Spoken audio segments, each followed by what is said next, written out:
Singapore's tourism sector is expected to be hit hard by the novel coronavirus outbreak. The tourism board here expects visitor numbers to fall by between 25% and 30% compared to last year. Now, that assessment is even more pessimistic than the 19% slump that we saw in 2003 during the SARS outbreak. A task force has been set up to map out recovery strategies, and Cheryl Lin tells us more. Singapore recorded 4 straight years of growth in tourist arrivals and spending from 2016 to 2019. The country welcomed more than 19 million visitors last year. That's 3.3% more than the year before. Tourist spending also grew by 0.5% to more than $27 billion. But the novel coronavirus outbreak could snap that streak. Visitorship is expected to fall by between 25% and 30% this year.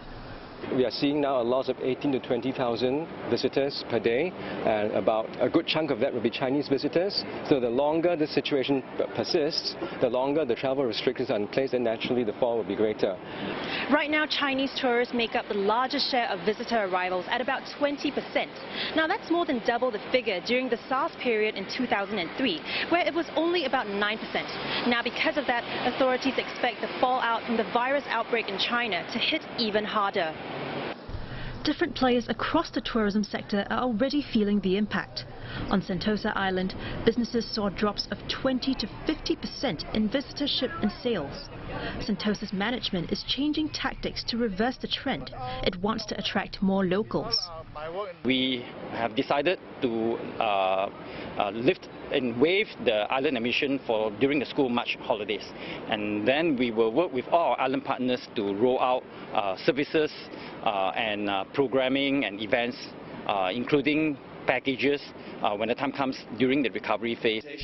In the business travel segment, the meetings, incentives, conferences, exhibitions or MICE sector shrank in 2019. It is also trying to hold on to events that were rescheduled.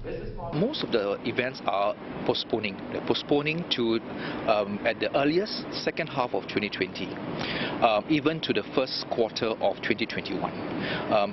Events, especially in the MICE business, has a long gestation period. So I think there is also a window in which they can postpone. I think that's where we're trying to work towards.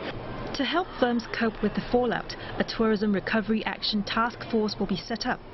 One of its aims is to co-create and initiate recovery plans. There will be an element of confidence building. There will be an element of encouraging Singaporeans to come out to enjoy.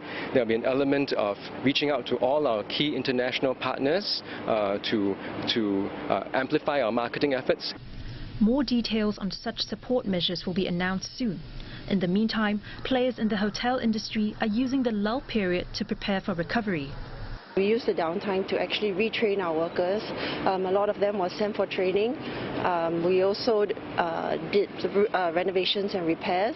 So hotels are taking the time, because during 90% occupancy, we didn't have the ability to do so. STB emphasized that Singapore's tourism industry fundamentals are strong and its portfolio is diverse, with other markets that it can turn to.